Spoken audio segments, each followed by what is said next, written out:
Petit message à mes amis, à ma famille, à mes relations. Donc depuis mon retour des Philippines, je vis un moment particulier, un moment où j'ai pas d'envie. Je me retrouve comme dans des brumes. Je me retrouve dans un état qui est un état particulier. Et je souhaite témoigner aujourd'hui parce que je remarque que c'est vécu aussi par d'autres personnes. Je voudrais témoigner que cet état est un état bienheureux. C'est vrai qu'on a déjà pu entendre que des personnes passant par des phases dépressives ont connu une forme de clarté, d'éveil, euh, de changement dans leur relation au monde.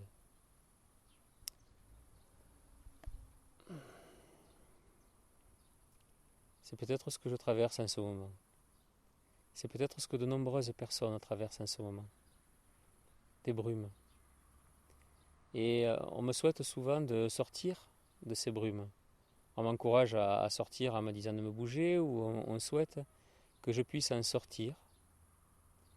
Je ne sais pas pourquoi. C'est vrai que je ne suis pas très joyeux en ce moment. C'est vrai que, surtout que je ne suis pas très exubérant. Et dans ces brumes, il y a une profondeur inhabituelle.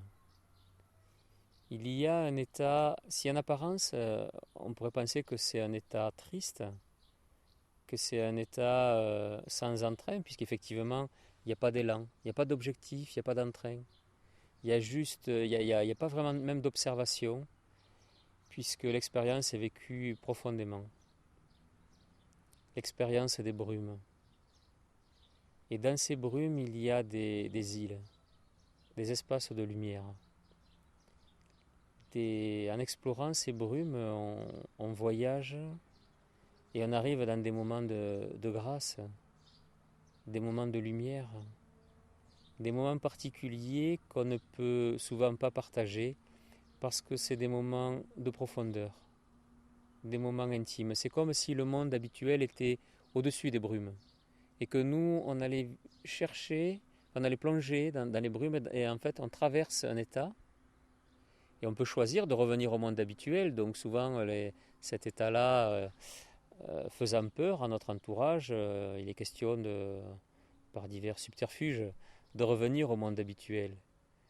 Mais si on prend le temps de s'y plonger, s'il n'y a pas de danger, surtout pour les personnes qui ont une tendance suicidaire, si on prend le temps d'aller explorer, d'aller vivre l'expérience pleinement, il y a quelque chose de l'ordre d'une forme d'éveil. Parce que chaque île de lumière est une île d'éveil. Et donc il y a bulles, des bulles d'éveil. Parfois des personnes me demandent est-ce que tu vas bien ou comment tu vas ou ça va bien en ce moment et j'ai tendance à dire oui. Mais c'est un oui qui est tellement posé dans les brumes, tellement dans ses profondeurs, que la majorité des personnes me regardent avec un air curieux et ont envie de venir presque me secourir, me tendre une bouée. Je ne souhaite pas de bouée, je souhaite explorer.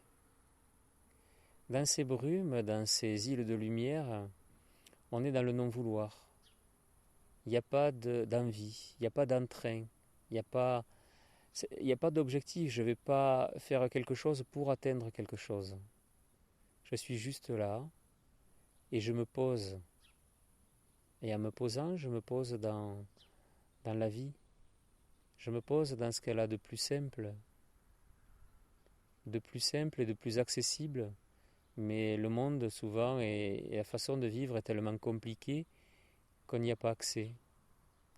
Et c'est ce retrait, c'est le fait de se retirer en soi, comme par besoin de protection, comme parce qu'on a vécu un trop-plein, en se retirant en soi, en se retirant, en se coupant, c'est une forme de retraite, hein, en se coupant un peu du monde, en se coupant de nos relations, en ne donnant pas de signes encourageants à la relation, eh bien on reste explorateur, voyageur dans cet état de brume.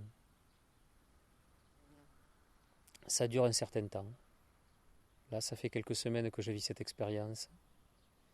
Et avec des moments de grande clarté. J'ai pas envie de m'y attarder, mais je m'y attarde parce que c'est comme ça. Parce que je sais que dans cette exploration, dans ce voyage, je vais revenir vers plus de relations. Et je fais le souhait que ce plus de relations soit inspiré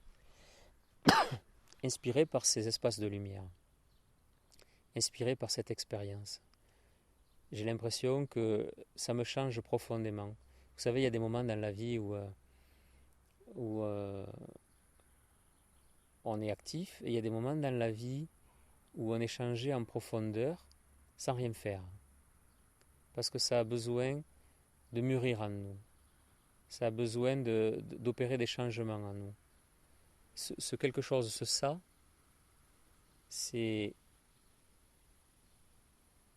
une invitation à un espace de lumière et d'amour. Le retrait,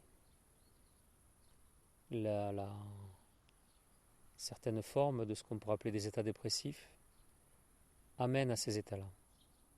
Amènent à des questions qui n'ont pas de sens. L'autre matin, je me réveillais et je me disais, tiens, j'étais pas dans l'élan de me lever.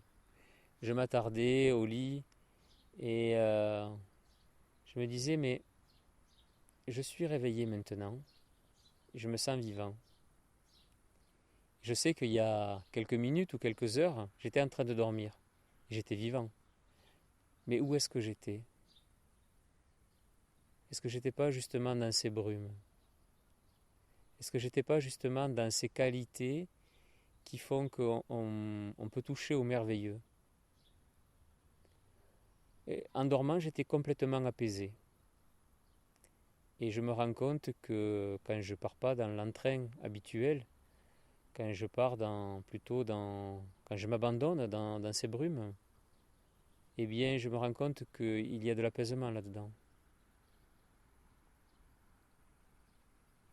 Et j'ai l'impression que c'est peut-être le même apaisement que j'ai dans ces moments-là que l'apaisement qu'il y a quand je dors. C'est merveilleux de pouvoir vivre ça en étant réveillé. C'est peut-être ça l'éveil, c'est peut-être pas s'emballer pour pas mal de choses. C'est peut-être pas défendre une idée, une idéologie, un territoire. C'est peut-être simplement se poser dans cet espace de brume. Ou du moins, dans cet espace de brume, de se poser sur une île de lumière.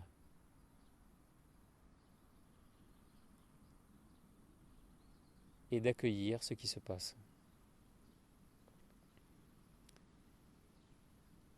Il y a quelque chose de simple. Quelque chose qui se fait dans l'humilité, puisque dans ces moments-là, on ne peut être que dans cette humilité. On se pose. Et on suit ce qui se passe.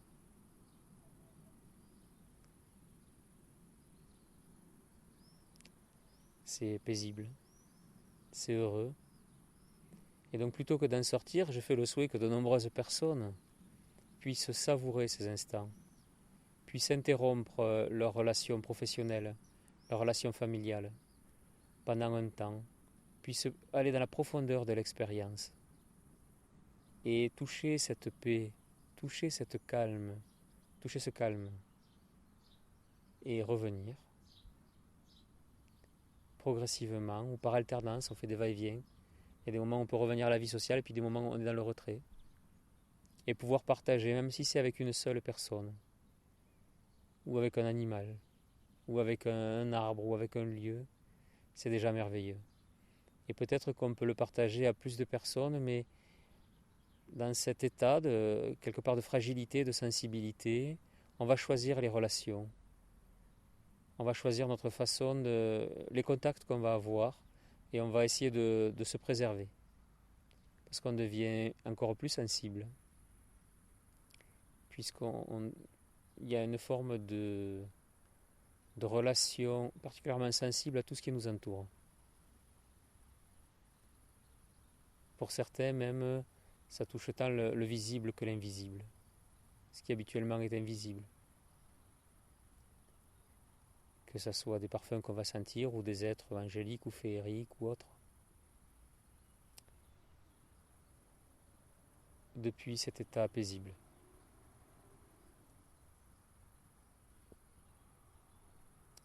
Donc mes amis, mes parents et mes relations, soyez tranquilles. Je suis un voyage intérieur, et parfois je réponds et parfois je ne réponds pas. Que ce soit au téléphone, que ce soit au courrier, que ce soit aux personnes qui viennent me rencontrer. Soyez tranquilles. J'explore. Comme de nombreuses personnes, j'explore. Comme de nombreuses personnes, ou en tout cas de plus en plus de personnes, j'expérimente le changement intérieur. J'expérimente le changement du monde. J'expérimente le fait d'être le changement et de pouvoir observer ce changement dans le monde.